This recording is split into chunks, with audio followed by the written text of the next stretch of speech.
Sholawat supaya rezeki lancar, Allah lancarkan. Tapi nanti kita minta, ya Rasulullah beri aku syafaat. Apa kata Rasulullah? Kan kamu sudah minta waktu di dunia. Jangan lagi sholawat yang begitu. Itu sholawat matre namanya. Tahu sholawat matre? Udah segede gini belum ngerti juga hakikat sholawat. Hakikat sholawat, Allah itu hanya memandang kolbunya alam Nabi Muhammad SAW. Maka jika kolbu kita ini bercahaya dengan cahaya hidayah yang dibawa Nabi Muhammad SAW, kolbu itu disebut ada nur Muhammadnya. Maka dalam hadis dikatakan, innallaha yanzuru ila qulubikum, sesungguhnya Allah memandang ke dalam kolbu kamu. Kolbunya alam Nabi Muhammad SAW. Kenapa? Karena hanya kolbu Nabi Muhammad yang selalu ingat Allah SWT. Kita jangankan ingat, dalam sholat pun lupa. Benar? Ini Ustadz Kiai aja bisa lupa dalam sholatnya. Kami-kami yang dipanggil Ustadz, Buya, Kiai sama orang, itu nggak pantas sebenarnya. Nah, kolbu ini masih liar. Kalau Allah memandang, Allah ridho. Kapan Allah ridho? Jika di kolbu ada nama Dia, jika di kolbu ada kenangan terhadap Dia, jika di kolbu ada ingatan terhadap Dia. Ya. Tapi untuk mengingat Allah tidak mungkin kecuali melalui Rasulullah SAW. In kuntum tuhibbunallah fattabi'uni. Jika kamu cinta Allah, maka ikuti aku. Karena kita nggak layak dipandang oleh Allah, maka sebut-sebutlah nama Rasulullah. Moga-moga dengan bermaulid, menyebut nama Rasulullah, berselawat kepada beliau, nama kita nyantol di kolbu beliau. Kalau nama kita nyantol di kolbu beliau, tertulis dalam kolbu beliau. Dengan apa tertulis? Setiap kali orang berselawat, Rasulullah membalas. Jika begitu terus rutin dilakukan tiap hari, maka Allah memandang, oh di kolbu kekasihku Muhammad ada nama fulan, fulana, ada nama ini, ada nama itu. Orang inilah yang berhak dapat syafaat. Oleh karena itu, buat maulid dengan banyak-banyak sholawat menjadi sesuatu yang penting, supaya nama kita tertulis dalam daftar orang yang dijawab sholawatnya oleh Rasulullah Sallallahu Alaihi Wasallam.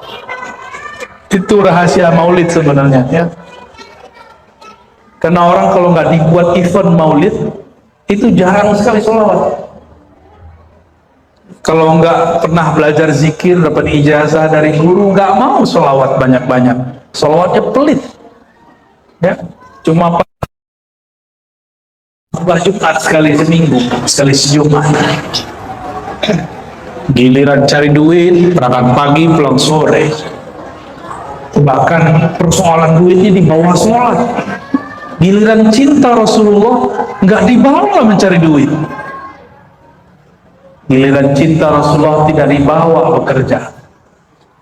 Gimana kita mau mengatakan saya cinta Rasulullah? Ya. Dalam sholawat aja kita sholawat untuk beli mobil. Ya. Antum sholawat supaya sembuh. Sholawat supaya sukses kerja. Sholawat supaya. Jadi kita ini nggak pantas dijawab oleh Rasulullah karena sholawatnya tidak tulus. Maka saya berharap mulai detik ini sholawat bukan karena duniawi. Jangan lagi sholawat, ya Allah, Allahumma sholli ala sayyidina Muhammad, semoga berkah sholawat sehatkan badanku. Ya Allah sehatkan. tapi pahala sholawatnya udah hilang. Sholawat supaya rezeki lancar, Allah lancarkan. Tapi nanti kita minta, ya Rasulullah beri aku syafaat. Apa kata Rasulullah? Kan kamu sudah minta waktu di dunia. Ya Rasulullah beri aku syafaat. Dulu sholawat supaya beli mobil kan, nah dapat mobil. Pengen dapat jodoh, dikasih jodoh. Pengen hati tenang, dikasih tenang. Jangan lagi sholawat yang begitu. Itu sholawat matre namanya. Tahu sholawat matre? Kalau cowok matre, cewek matre tahu ya? Dia deketin seseorang karena tulus. Banyak juga orang deketin Rasulullah karena urusan pulus. Torekot pulusiah. Ya, udahlah ya. Udah nggak laku begitu tuh sama Rasulullah SAW. Jadi kalau kita sholawat, betul-betul karena Rasulullah berhak disolawati. Gitu. Mau nggak nih bapak-bapak ini dicintai istri karena nafkahnya? Mau nggak?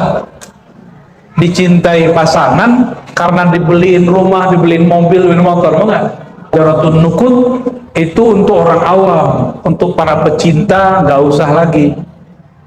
Ya, untuk orang awam biasa tuh. Ada seorang habib kekasih Allah supaya nih orang awam gemar sholawat dikasih ijazahnya. Tapi untuk murid yang sudah advance belum nggak kasih itu. Belum kasih sholawat yang lebih tinggi. Itu biar kayak anak kecil. Kita ini kan kalau nggak ngerti ilmu, nggak ngerti tujuan sholawat, itu kayak anak kecil. Anak kecil nggak mau ngaji kalau nggak dikasih jajan. Ya benar. Nggak mau puasa kalau nggak dikasih hadiah di akhir puasa. Kita kasih tahu ke anak-anak, Dek, kalau kamu puasa 30 hari, ntar bapak beliin sepeda. Akhirnya dia puasa karena pengen beli sepeda. Itu kejadian di anak saya. Ya. Dia ketiduran sekali, nggak bangun, saya juga ketiduran, nggak sahur, nangis.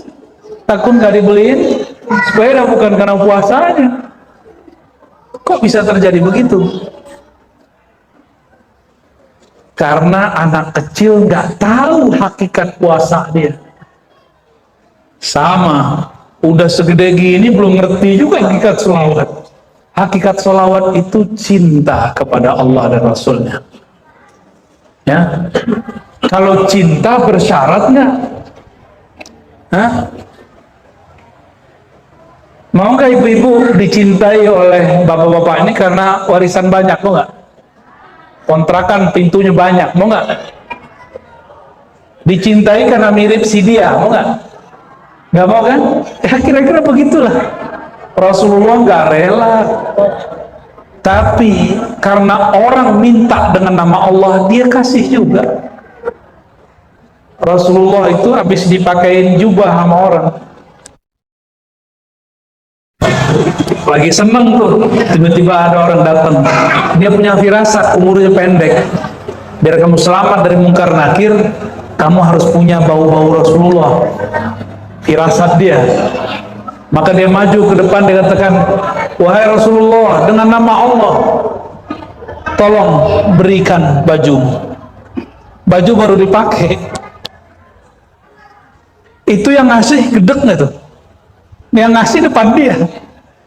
Sahabat nih tahu Rasulullah tidak pernah menolak orang yang meminta.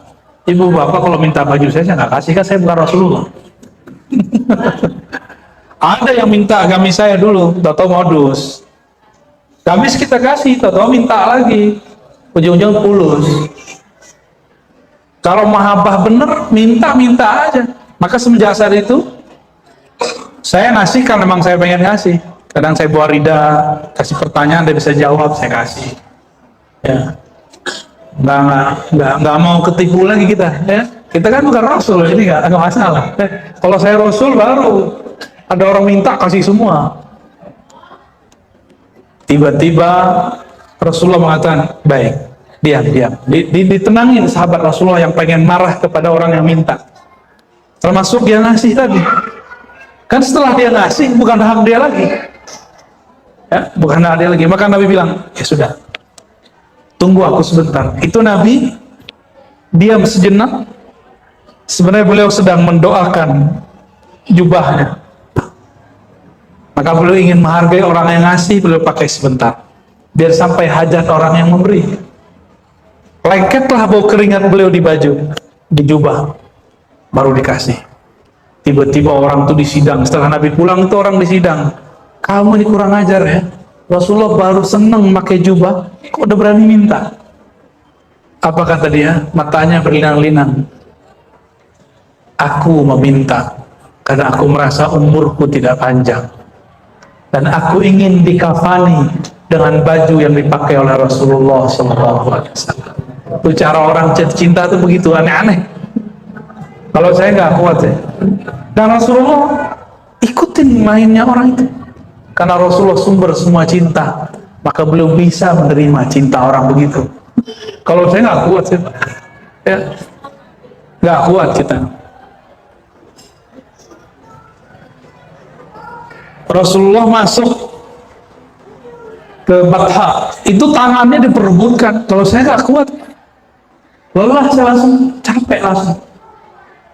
Karena itu kan ngambil berkah. Saya kan bukan sahibul barakah. Kalau Rasulullah sumbernya berkah, tangannya ada yang kedapatan tangan Nabi, jari Nabi nggak kedapatan punggung Nabi, disentuh aja mereka. Dan Nabi membiarkan karena beliau sahibul barakah. Kekuatan beliau 40 laki-laki biasa. Saya nggak sampai Pak, guru-guru kita nggak nyampe. Nabi begitu cara orang cinta.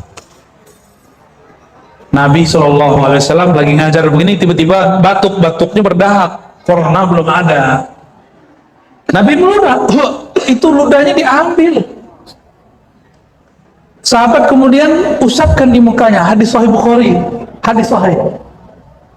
Kalau tabarruk itu syirik, maka Imam Bukhari syirik tuh. Nabi juga syirik tuh. Sahabat juga syirik tuh. Berani antum bilang Nabi dan sahabat syirik? Katanya mau ikut Nabi, ya kan? Dari mana kita tahu bahwa keberkahan ini bukan hanya dari Nabi? Itu sahabat yang mengusap mukanya dengan air oleh Nabi SAW. Harumnya bukan main, nggak mau jigong Pak. Ya. Sahabat yang nggak kedapatan, maka mereka minta izin. Mana tanganmu bekas air oleh Nabi? Saya mau cium. Dicium. Berarti keberkahan ada nempel di tangannya. Cara orang mencintai Rasulullah. Maka mencintai Nabi ruhan wa jasadan. Ruhnya itu ajarannya, kasih sayang, jasadan dan jasadnya. Maka sampai hari ini rambut Nabi masih tersimpan, sendal Nabi, terompah Nabi masih ada, jubah Nabi masih tersimpan di Turki. Ya, itu secara jasad. Ada satu lagi riwayatan. Maka ahli hadis, orang Betawi dulu seneng ngaji, namanya musalsal kepada Syekh Yasin Al-Fadani. Itu ada riwayat pakai rida, dipakaikan pakaian, dipakaikan tasbih, jenggot, gini-gini jenggot tuh ada hadis itu Pak. Itu jadi hadis tuh. Itu namanya hadis musalsal. Hadis musalsal. Bicara mencintai, nah ini pernah muda kan? Dulu pernah seneng bola gak? Kalau kita seneng bola, kita main bola, kita pakai nggak nomor atau baju atau nama bajunya, nama favorit kita, bener nggak? Masih begitu ya? Tampangnya ada tampang-tampang bekas main nih kayaknya, bekas terkilir kan? Kenapa kemudian kita pengen pakai baju dia? Kita cinta sama yang punya nomor, yang punya nama. Bahkan kadang-kadang kalau gol kita tirukan gaya yang kita suka. Itu baru seneng sama idola bola. Gimana kalau seneng sama Rasulullah SAW? Semua gayanya ditiru. Maka Sayyidina Abdullah bin Umar menirukan gaya Nabi.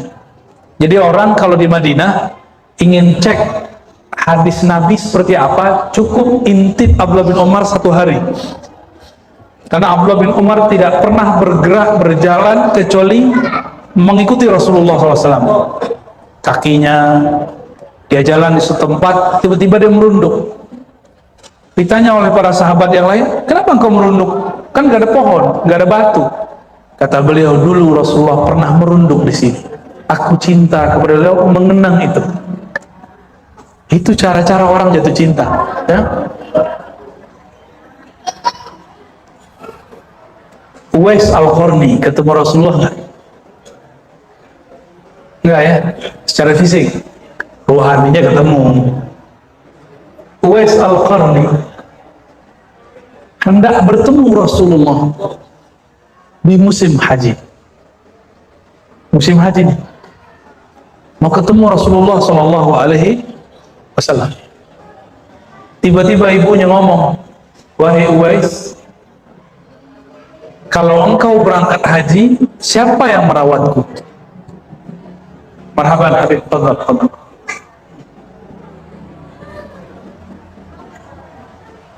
Depan, Habib.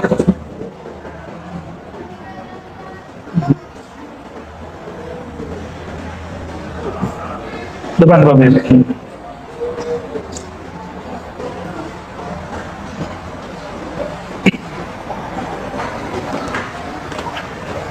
Masya Allah, marhaban, marhaban.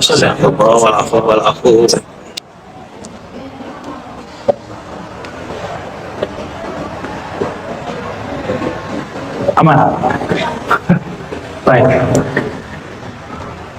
Jadi Uwais Al-Qarni ketika hendak bertemu Rasulullah, jadi yang dia ingat itu sebenarnya bukan hajinya, tapi hendak bertemu Rasulullah di musim haji. Ibunya mengatakan, wahai Uwais, jika engkau berangkat, aku dengan siapa? Uwais pernah dengar murid Nabi datang ke kampung Uwais mengajarkan mengenai bab fikih jihad. Apa itu? Rasulullah pernah ditanya mengenai seseorang yang minta izin berjihad. Apa kata Rasulullah? Kamu masih punya orang tua? Dijawab oleh orang ini, na'am ya Rasulullah. Betul wahai Rasulullah. Nabi kemudian mengatakan, fafihima fajahid. Maka berjuanglah, berjihadlah merawat keduanya. Mendengar hadis itu, Uwais langsung balik putar arah. Kendaraan dia, tabungan dia, semuanya dia serahkan ke temannya yang nangis. Ketika Uwais hendak berangkat, dia tidak punya kecukupan uang, gak punya kendaraan. Itu orang nangis. Tiba-tiba Uwais datang bawa kendaraannya, dia ambil yang cukup untuk dia di rumah, sisanya diberikan kepada sahabatnya yang nangis gak bisa berangkat.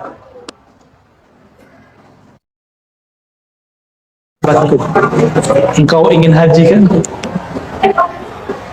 Kalau Uwais, engkau kan sudah berangkat, kenapa balik? Kata Uwais, aku masih punya ibunda. Jika aku berangkat, siapa yang merawat keduanya? Aku sedang berjuang, berjihad, merawat keduanya. Ini kendaraanku, ini bekalku, ini dinar dirham. Bawalah, berangkat sekarang juga. Itu kalau digituin orang nangis gak Pak? Sujud syukur pasti. Di kampung saya dulu ada namanya ahli falak, Abuya Arius Syekhi, seingat saya. Benar ya, Arius Syekhi. Beliau sudah lama terbaring di tempat tidur, rindu pergi haji. Nggak jadi-jadi. Dijanjiin orang nggak berangkat-berangkat. Biasa ujian para ustadz kan kalau dijanjiin orang muslimin, orang baik, tahu-tahu nggak jadi. Benar nggak Ustaz? Ya dijanjiin beli rumah, beli mobil, nggak jadi. Antum ya jangan salah sangka sama Allah. Itu kabar gembira sebenarnya. Bakal terjadi, tapi bukan lewat orang itu. Jadi nggak boleh kemudian suzon nama Allah atau nyalahin orang itu.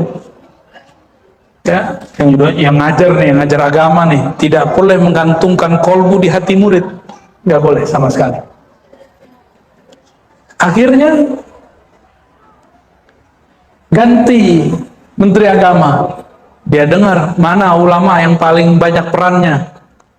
Waktu itu yang sepuh beliau, karena ilmu falaknya dipakai untuk kalender. Datang kabar dari Jakarta, surat bahwa Abuya Arif Syekhi diundang oleh Menteri Agama atau pejabat negara untuk berangkat ke Tanah Suci. Langsung dia berdiri, padahal sudah tahunan tidur, sujud syukur, sehat seketika. Kenapa? Orang udah rindu. Jadi penyakit beliau bukan penyakit apa-apa, penyakit rindu. Nangis, sehat langsung. Kira-kira itu yang terjadi pada sahabatnya Uwais. Lalu apa yang terjadi? Sahabatnya Uwais haji dan umroh lagi tawaf ngeliat Uwais, bingung gitu. Uwaisnya di rumah, lagi di padang Arafah wukuf, Uwais ada lagi wukuf, kan bingung dia. Orang sekampung melihat Uwais, bukan hanya dia, semua yang berangkat melihat Uwais tawaf, lempar jamarat, ya, mabit di Mina, jamaah di Muzdalifah, semua lengkap, semua udah. Mereka bingung, loh katanya Uwais nggak berangkat. Ketika pulang lah Uwais kok ada di rumah, duluan Uwais yang nyampe. Lah terus itu siapa? Ya? Ternyata Uwais Al-Qarni ketika mengikuti hadis tadi, Allah pecah nur amalan dia. Dia kan rindu, dia merawat ibunya tapi pikirannya ke Mekah terus. Dia merawat ibunya tapi seakan-akan dia sedang tawaf. Dia rawat, muter, ngurusin ibunya seperti dia sedang melakukan manasikul hajj. Maka nur dia itu Allah jadikan seperti dia. Rasulullah pun akhirnya mengenal dia karena Rasulullah melihat pancaran nurnya. Tapi nur itu dari siapa? Karena Uwais ikut Rasulullah SAW. Berarti nurnya dari siapa tuh? Nurnya Nabi Muhammad. Maka semua orang yang punya nur hidayah, dia adalah anak ruhaninya Nabi Muhammad SAW. Dan Nabi kenal itu. Karena Nabi kenal itu, Nabi saksikan. Nabi kemudian berpesan kepada Umar dan Ali, wahai Umar, wahai Ali, jika kamu umur panjang, nanti carilah Uwais. Umar cari, Ali cari, mintalah ampun kepada Allah lewat doanya Uwais. Ini sahabat Nabi berdua, itu wali-wali besar, disuruh minta ampun dengan doa Uwais. Kira-kira gimana tuh? Ternyata sejarahnya Umar dan Ali itu sering konflik dalam bab politik. Abu Bakar naik, diundang oleh Sayyidina Ali. Kata Umar, Abu Bakar, jangan kamu berangkat, nanti kamu dibunuh. Umar ini khawatir. Kata Abu Bakar, udah tenang, ente duduk di sini Umar, kamu diam di sini. Berangkatlah Abu Bakar. Selesai masalah. Karena Abu Bakar ini orang yang paling bisa masuk ke semua golongan. Kalau Umar agak strike, Ali pun juga sama. Nah, Bapak Ibu yang melakukan Allah, Uwais mengenang Rasulullah dalam amalnya. Abdullah bin Umar mengenang Rasulullah dengan gerakan-gerakannya. Maka Abdullah bin Umar nggak perlu maulid karena dia setiap hari ingat Rasul. Setiap hari dia bukan hanya membaca sirah Nabi, tapi setiap hari dia mengulangi kebiasaan Nabi. Makanya sahabat nggak perlu maulid. Antum tiap hari handphone, ya kan? Nonton, kerja, terus kapan dengan Nabi? Oleh karena itu sebelum zaman gadget ini ada, Abuya Said Muhammad Alawi Al-Maliki, guru daripada guru-guru kita di Mekah, beliau ayahnya, kakek buyutnya itu pengajar di Masjidil Haram, sampai kemudian konflik dengan kelompok yang ekstrim.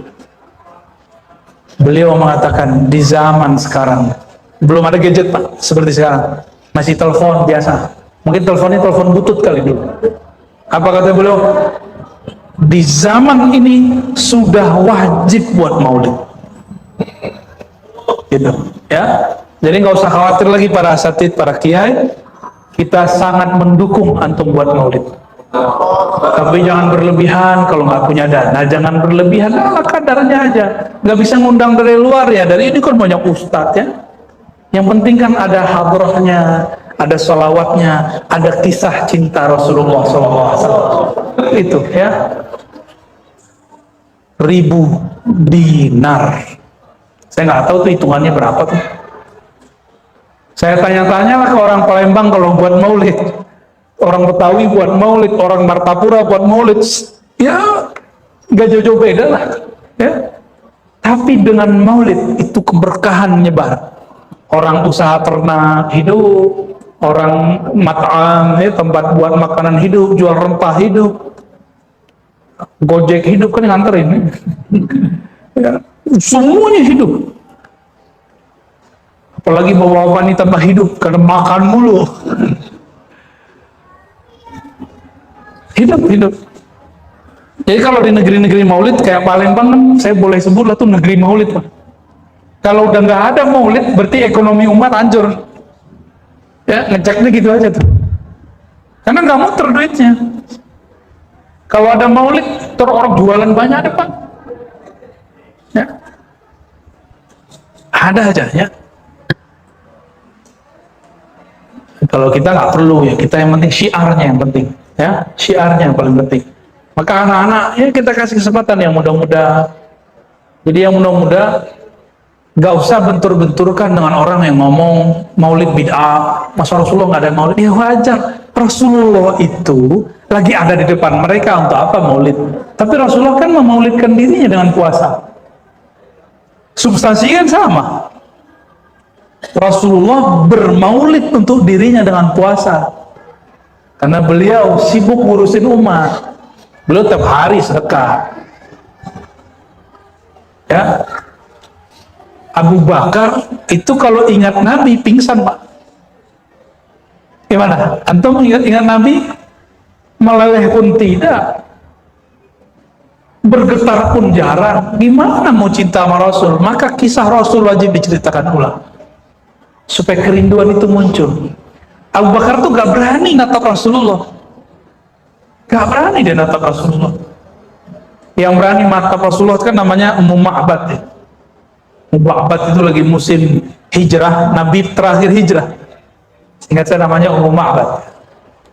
Nabi SAW kehabisan minum. Maka Nabi bilang ke Abu Bakar tuh minta izin ke mak-mak itu tuh. Dia punya ternak, ada satu yang kurus, udah gak ada susunya. Minta izin buat kita tuh ambil susunya. Kata si Ummu Ma'bad. Diambil, dipijit-pijit sama Rasulullah, dia lus-lus tuh, tiba-tiba keluar susu, Pak. Nggak masuk di logika orang manapun, di rasio orang manapun, nggak masuk akal. Kok bisa keluar, Pak? Itu dari mana keluarnya? Dari jari Nabi apa dari susu kambing? Zohirnya kelihatan dari susu kambing itu, tapi sebenarnya keluarnya dari jari beliau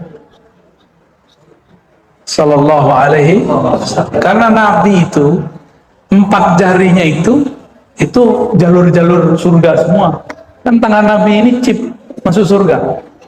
Biar gampang paham, kalau kantor-kantor tertentu nggak bisa kita masuk kecuali kita finger. Itu tangan Nabi adalah fingerprint untuk masuk surga. Makanya beliau mengatakan, di tanganku mafatihul jannah, di tanganku semua kunci-kunci surga. Saya nggak paham sampai zaman fingerprint. Jadi pintu surga itu ada 8. Kalau Nabi nggak begini, tangannya nggak kebuka. Maka disebutlah beliau Al-Fatih. Disitulah sejarahnya kenapa ada salawat Al-Fatih. Apa kata beliau? Hatta Nabi Ibrahim butuh syafaatku. Nabi Ibrahim gak dapat masuk surga kalau Nabi gak bukain. Nabi Nuh gak dibukain, Nabi Adam gak dibukain kalau Nabi gak bukain. Makanya tangan beliau ini betul-betul dicium oleh para sahabat, diperebutkan oleh para sahabat Sallallahu alaihi wasallam. Karena kalau kecium nempel di wajah sahabat, itu kan surga bisa cium. Wah, itu bekas-bekas sidik jari Nabi itu. tinggal masuk aja dia tuh.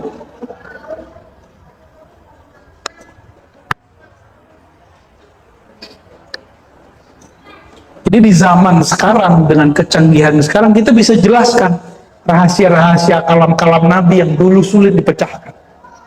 Dulu sulit dipecahkan, kok bisa ya Nabi ngomong, padahal terakhir muncul, umurnya gak sepanjang Nabi Adam secara fisik. Ternyata rahasianya itu. Nah, itu si Ummu Ba'bad heran, kok bisa keluar susu? Maka Ummu Ba'bad ini penasaran, kalau anak sekarang bilangnya kepo. Tuh kepo, dilihatin siapa sih? Ternyata wajah Rasulullah SAW. Dia nggak tahu tuh wajah Rasul. Itulah satu-satunya perempuan selain istri Nabi yang berani menatap wajah Rasulullah SAW. Selebihnya nggak berani. Abu Bakar aja nggak berani. Nggak berani. Pernah lihat ada anak-anak muda nonton artis konser pingsan? Pernah lihat kan? Ya, pingsan. Abu Bakar itu kalau ingat Nabinya pingsan, ingat wajah Nabi lah. Maka Abu Bakar itu cuma berani menceritakan serban Nabi, rambut Nabi. Kalau beliau cerita tentang wajah Nabi, nggak sanggup, nggak sanggup. Ummu Ba'bad kemudian cerita. Yang berani cerita satu lagi cucunya Hasan Hussein, itu berani cerita. Karena Sayyidina Al-Hasan, Sayyidina Al-Husain lagi sholat Nabi, dia naik-naik ya. Nabi lagi khutbah, jadi naik ke mimbar. Jadi bapak-bapaknya nggak boleh galak sama anak-anak ya. Mana berisik mau apa, itu dididik, diatur aja. Jangan dihardik. Yang menghardik anak-anak di masjid sudah melanggar sunnah Rasulullah SAW. Itu baru menghardik, gimana orang ngebom, Pak. Di mananya ikut Rasul tuh. Ya? Menghardik anak kecil aja dia nggak dapat syafaat Rasulullah SAW. Hati lah. Hati. Jadi kalau ada anak kecil main di masjid, syukuri. Kita berharap semoga nanti cinta kita ke masjid turun ke mereka. Syabun qalbuhu mu'allaqun fil masajid. Pemuda-pemuda yang kolbunya terkait di masjid. Senang kalau dia ke masjid. Ini ruang ini boleh anak-anak muda tidur nggak sini nih? Dulu saya waktu masih kecil saya tidur di masjid Pak, di surau. Zaman-zaman saya masih dapat tuh masa itu, kita hidupkan dulu. Nggak pulang ke rumah saya dulu. Baru belakangan bapak ibu saya pulang-pulang, walaupun jam 3 saya pulang. Tapi itu setahun lebih kita tidur di masjid. Dulu masjidnya nggak begini Pak, kayu. Jadi orang rematik. Kalau ini enggak masuk angin, jadi masuk angin. Bisa. Rasulullah SAW tidak perlu buat maulid, ya. Yang perlu buat maulid kita. Bisa kepencet Pak, ya. Sahabat Nabi perlu buat maulid? Enggak juga, ya. Oh, udah habis.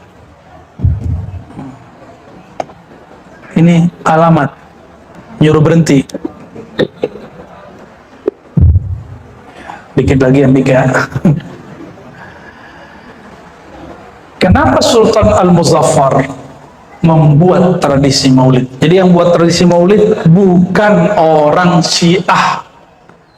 Yang kita pertahankan ini adalah amalnya Sultan Al-Adil yang bernama Al-Muzaffar. Siapa yang mengatakannya? Ulama ahli sejarah. Kemudian direkap dengan baik oleh Al-Imam Al-Hafiz Al-Mu'arrikh Al-Muhaddis As-Suyuti. Dan ini ditulis kemudian dalam satu kitab kumpulan risalah-risalah judulnya Al-Hawi. Al-Hawi. Ada di situ sudah. Sultan Al-Muzaffar seorang Ahlussunnah, pengikut Syekh Abdul Qadir Jilani, berakidah Asy'ariyah, bermazhab dua, Hanafiyah dan Syafi'iyah. Jadi yang kita buat sekarang ini tradisi yang hidup di zaman Syekh Abdul Qadir Jilani, maka kita hidupkan sekarang. Dan kita beruntung di negeri ini, kalau boleh saya sebut, negeri yang paling lama merayakan Maulid itu Indonesia. Kalau di Timur Tengah, di Mesir misalnya, gedenya cuma 12 hari pertama. Habis itu puncaknya hari ke-12 pawai sebelum pandemi. Nggak tahu di Yaman gimana, masih kayaknya, masih gede itu. Nah, tradisi itu kan dibawa oleh para habaib ke Palembang, ke Betawi, ke Banjar, ke Lombok, ke Sulawesi, ke Ambon, kemana-mana tuh. Ya, banyak ya, sini juga ya. Antum yang bawa, Bib. Paling bid'ah antum, Bib. Jadi kita beruntung dapat agenda seperti ini. Maka nanti kalau mengundang maulid, cari ustadz yang bisa cerita. Jangan langsung hikmah maulid. Lah ceritanya kan ada. Cerita kisah dulu baru buat hikmah. Ya. Maka para ustadz harus sering baca-baca sirah Nabi. Harus suka baca cerita. Supaya nanti dia bisa menceritakan ulang bagaimana Rasulullah SAW. Dengan begitu umat itu terhibur kembali. Jadi ternyata al-qissah, kisah-kisah itu turihul qulub, dapat merehatkan kolbu. Bener nggak?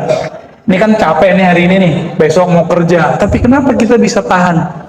Karena kita diceritakan kisah kekasih kita Rasulullah SAW. Yang terakhir yang mau saya sampaikan, Rasulullah SAW mengatakan, aulakum bi yaumil qiyamah, orang yang paling utama, yang paling aku pentingkan yaumil qiyamah, hari kiamat, aktsarukum salatan alaiya, yang paling banyak membangun komunikasi denganku. Saya menyebutnya membangun komunikasi, bahasa agamanya sholawat. Ya, sholawat.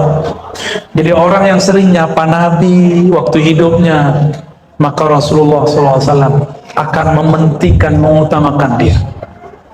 Nah, dan saya berharap Bapak Ibu tidak kurang setiap hari sholawatnya 100 pagi, 100 sore, ya. Kalau bisa 313, cukup sallallahu ala Muhammad sallallahu alaihi wasallam, itu cukup. Pendek nggak tuh? Pas lagi ibu-ibu lagi kalau kerja di rumah kah, kerja di luar, bapak-bapak lagi nyetir, lagi pakai motor, dari berangkat sampai kantor itu udah dapat 1000 itu, Pak. Syukur-syukur, kemudian dipakaikan jadi wirid, duduk di atas sajadah, kemudian kita baca. Oh, itu lebih cakep lagi. Ya, maka saya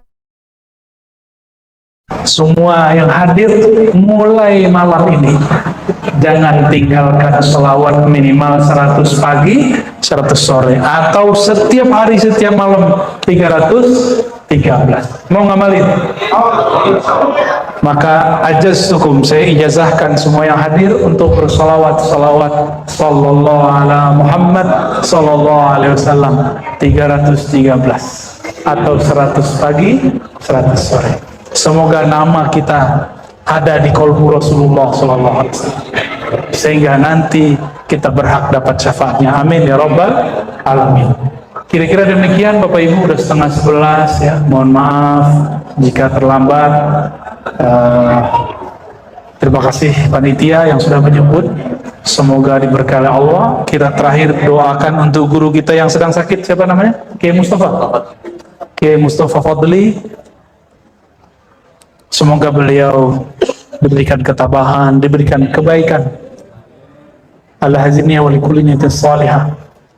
Wa li hadratillahi tabaraka wa ta'ala wa li hadrati sayyidina Rasulillah sallallahu alaihi wasallam wa li sayyidina al-ba'di khalifatil wa sayyidina bali abid mulkan sayyidi Syekh Abdul Khalid Jilani kutub Rabbani sayyidi Habib Hasan Syazili wa sayyidi Muhammad Bahudi Syana Qabli sayyidi Ahmad Tijani sayyidi Muhammad bin Al-Karim Samani سيدي أحمد بن إدريس الإدريسي، سادتنا البعلوية، سادتنا الشافعية، سادتنا المالكية، سادتنا الحنفية، سادتنا الحنبلية، وجميع سادتنا الصوفية والأولياء الصالحين والعلماء العاملين. الفاتحة.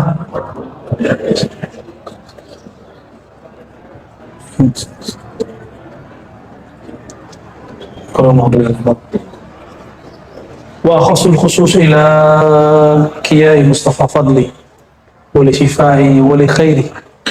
اللهم يسر أمره واشفي مرضه واجعل له خيرا في حياته وفي ما قدرت عليه. وله الفاتحة. أعوذ بالله.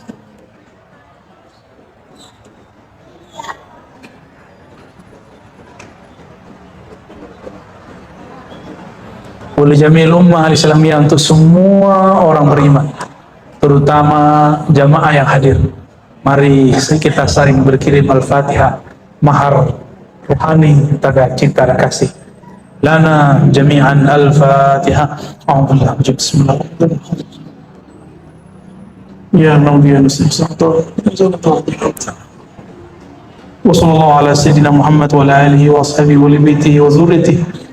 نسأل الله ربنا أن تتقبل تلاوتنا وأن تتقبل عباداتنا وأن تتقبل جميع عبادتنا وأن تعفو عنا وتستر عوراتنا وأن تدفع عنا البلاء وأن تدفع عنا كل شر ما علمنا وما لا نعلم.